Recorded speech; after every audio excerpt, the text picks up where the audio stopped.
Okay, so what I will do now is just talk through different parts of the research proposal. And there will be a lot of English text, and I will read through some of it, and some of it I'll just leave there for you to look at. And Samadhi will be putting the slides up later, so you don't need to worry about writing down every word or any of that, but just try to think about the different sections of the proposal and what they're looking for. Please also, it's hard for me to see you when I'm sharing my screen, so just unmute and ask a question. Don't be shy if there's something that you don't understand or something that is unclear, okay? So the first thing that I always do when I'm applying for a fellowship is to read what exactly they're looking for, yeah? And the way that the Center for Khmer Studies describes this is that they evaluate the proposals based on a project description, and then based on you and your records, so your CV and your transcripts from school, and then your reference letters. Some applications have other parts to them, but the CKS has these three main parts in addition to the application. It's also important that they mention they want your project to be understandable to general educated audience. Yeah, not everyone will be a specialist in agriculture or in archaeology. So you need to be able to explain your research to a general audience that is like a university level audience. Okay, that's maybe just basic sense. The other thing is to look at the organization itself. What are its goals? What does it want to do? How does it see this fellowship as part of their mission, the reason that they exist? So for the Center for Khmer Studies, I just took this from their website. They have three main priorities that they share with us. The first is to promote research and international scholarly exchange by programs that increase understanding of Cambodia and its region. The second is to strengthen Cambodia's cultural and educational structures and integrate Cambodian scholars, you all, in a regional and international exchange. And then third is to promote a vigorous civil society.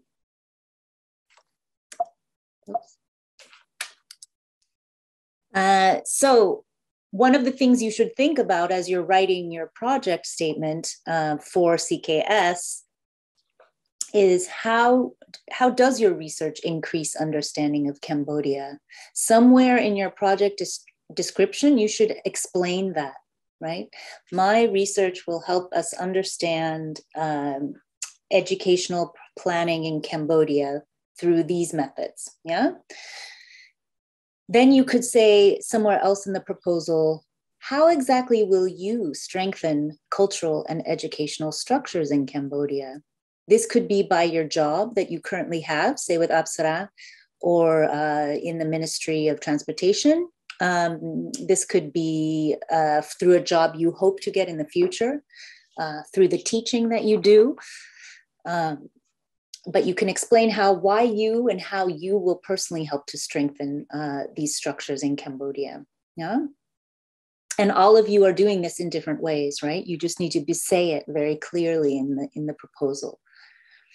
And the other thing that you should state is how will you participate in regional and international scholarly exchange? It seems like CKS is looking to build an intellectual community in Cambodia, but also to connect that community to other scholarly groups around the world. So anything you can say, a sentence or two about the relationships you have with regional and international scholars, it would also be important to mention, yeah? And then lastly, the CKS has a mission to support civil society. Will your research support civil society in some way? It's difficult to articulate this sometimes for some types of research, and for other types of research, it's much easier to say. But you should still think about how the work that you do is promoting what its benefits to society are, yeah? And we can think of our research as doing this in some way.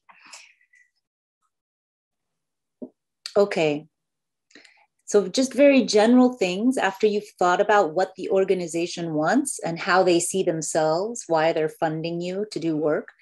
Then you should look at just think about general things in the project statement. So why you? Why should they fund you and not the next application that they read? Can you say what makes your work special and why you have the quality and experience to do the work? How does your work promise to add or to change maybe understandings of Cambodia and the region? Some research seeks to fill out a gap in knowledge. Other research seeks to change the way we understand something, right? Where you disagree with a certain body of scholarship. So there are different types of objectives for research, right? And you can say what those are and how they will contribute to knowledge about Cambodia.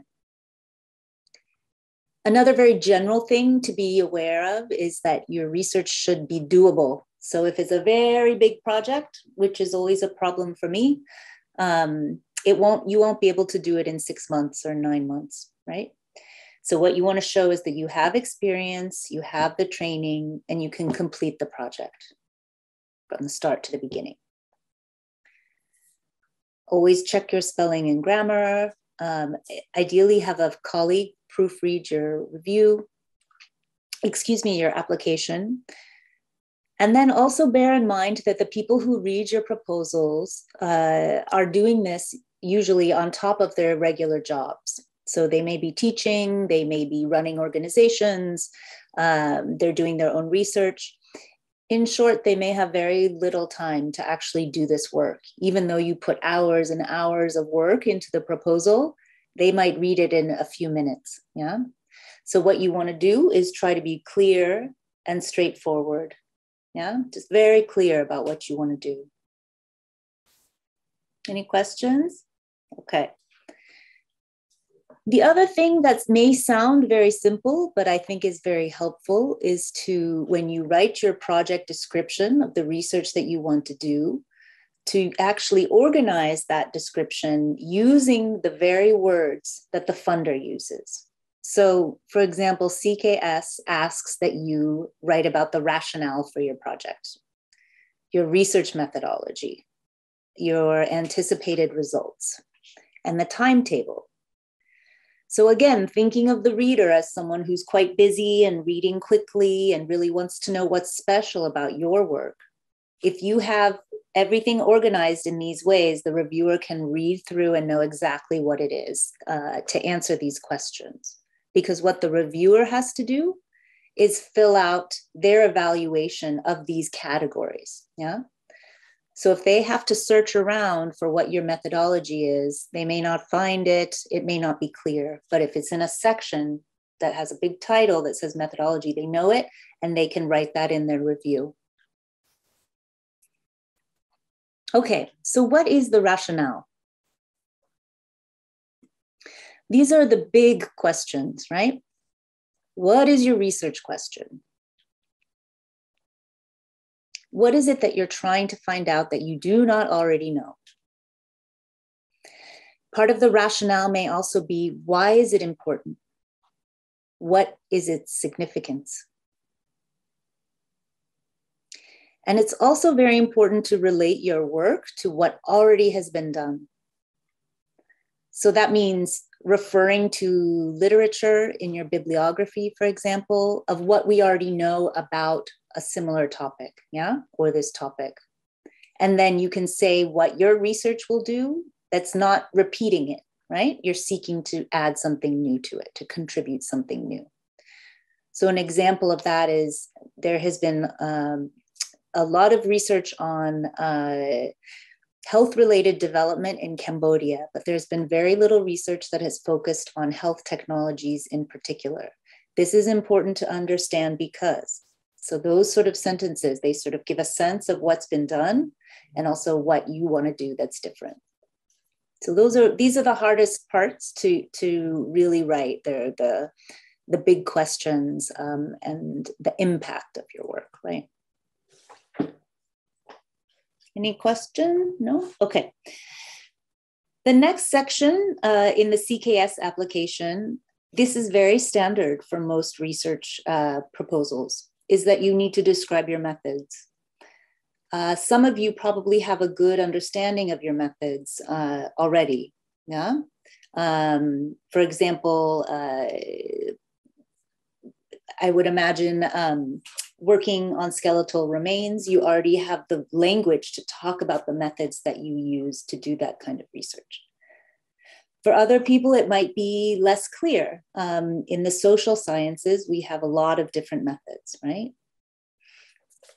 We have interviews, we have ethnography, which is sort of going somewhere, spending time with people for a period of time, going to a hospital and talking to doctors and talking to patients over a few months, for example.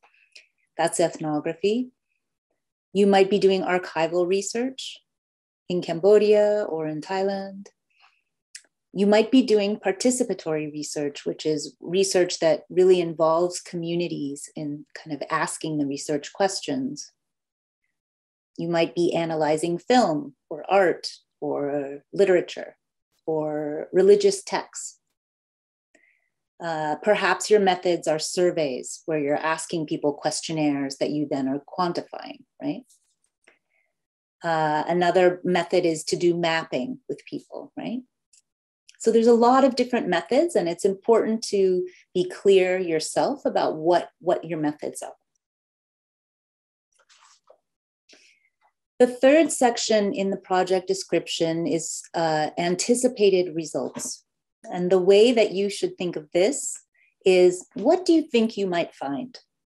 It's really important that you don't write the proposal as if you already know the answer, because then there's no point in doing the research, right? So this is what you think. I hope to find out the ways that gender influence technology use in urban settings in Cambodia is an example. You don't know exactly how that will happen, but this is what you hope to find, right? You hope to find out something about this. But the research, it has not yet been done.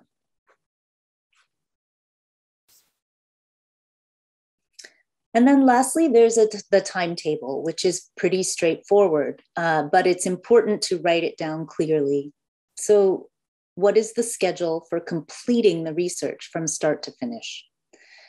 So I wrote down an example of a project that runs from January to July. So the first 2 months, archival research at Bopana Center, March and April, fieldwork and interviews in Banteay Meanchey, May and June, fieldwork in Odar Meanchey, July, follow-up research and interviews. This is just an example. So you're mapping out which methods are happening at what time, who you'll be talking to, and where you'll be. Okay.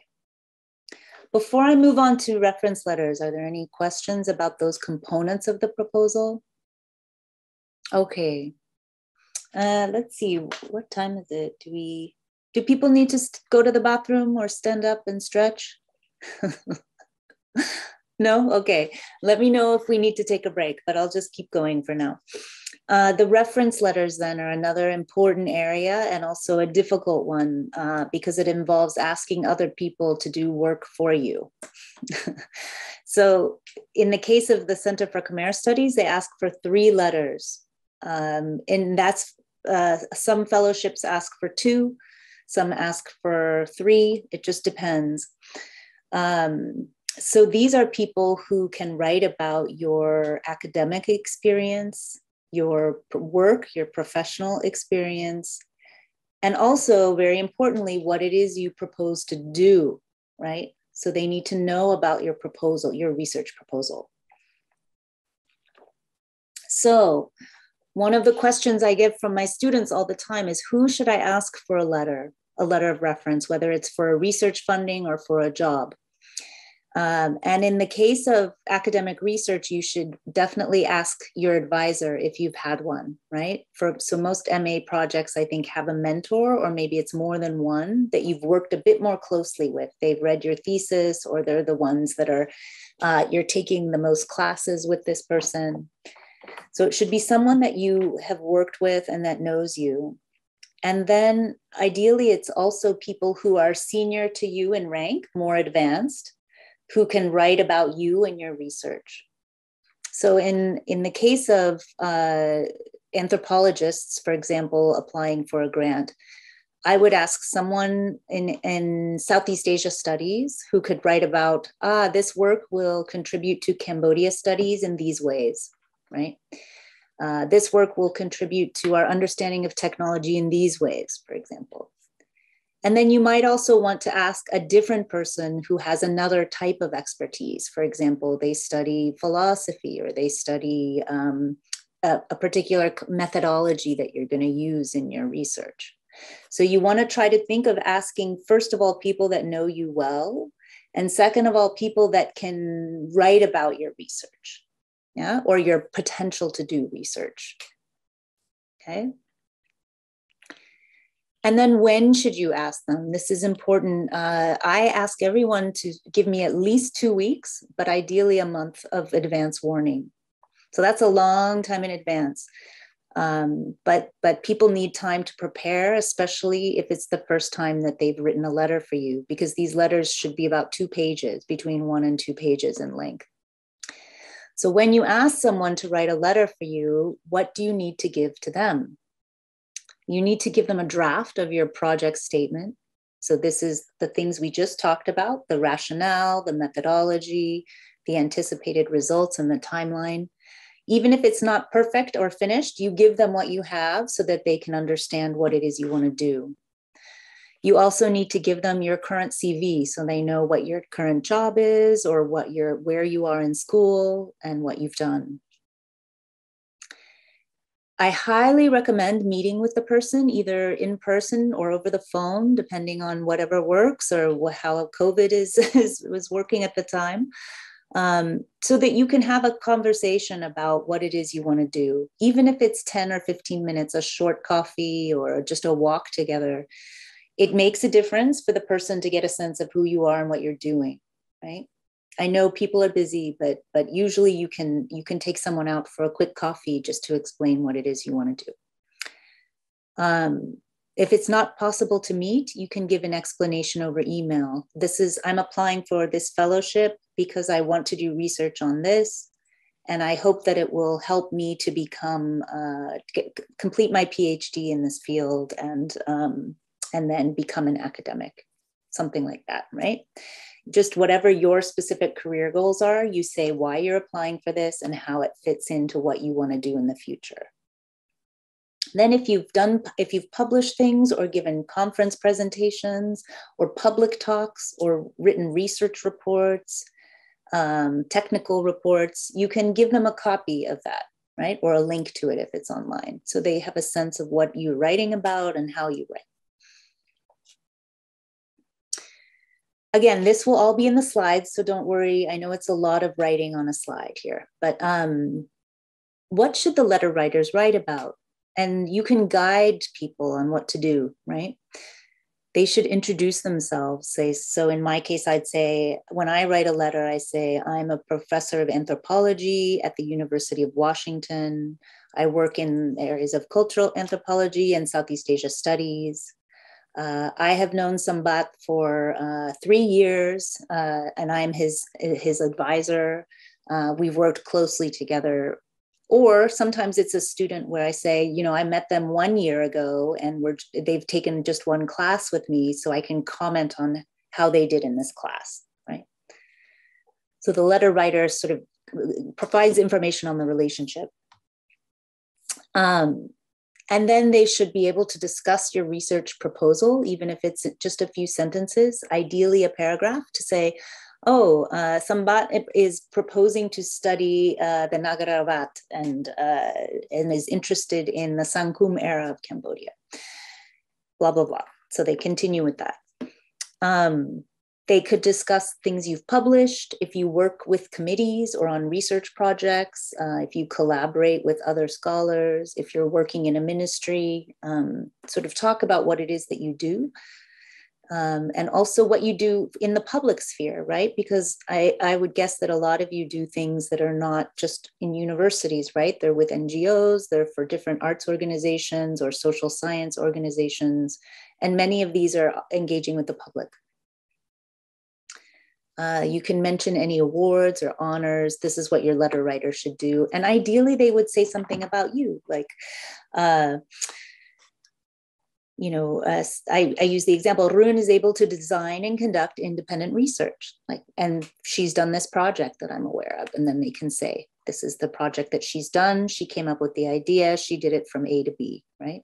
Or if you haven't done that yet, they could say, this person has been working with me on my research project, and I've seen how serious they are about their work, and I'm confident that they can do their own research.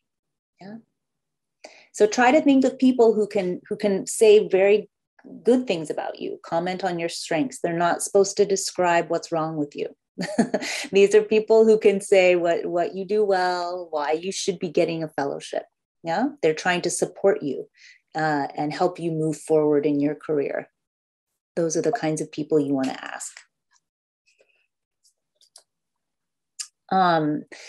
Also, if you can be clear with letter writers that they don't need to write about anything very personal or private. They're not supposed to write about things that are unrelated to your research. They don't need to write about your health or your marital relationships or your family relationships or your ethnicity. This is not relevant, right? It's just about the research. It's not about your personal life. And another thing that's important to know, particularly in the US context, but I think it might be a more international problem, is that there is a lot of gender bias in the way that reference letters are written. In that people, both men and women who write letters, tend to use more positive words and more specific details in letters that they write about male candidates. So this leads the reviewers to rank male candidates higher. So just to keep in mind that sometimes there are these biases in letter writing, that if you can talk to your letter writer about it, like to think about the language that you use, that's important.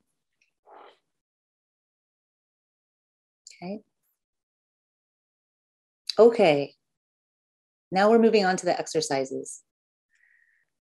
So what I'm going to ask you to do now is I'm going to put you into small groups of, let's see, we have 1, 2, 3, 4, 5, 6, 7, 8. We have 8 people, so 4 groups of 2 people each. And I want you to work on these questions, just to write it out. Even if you don't know what your project is, just try something, write it down, try to come up with a good answer, right? What is your research question? Make up a research question. Then we're going to talk about it. How could this be a stronger research question? What sorts of things would you want to put in there?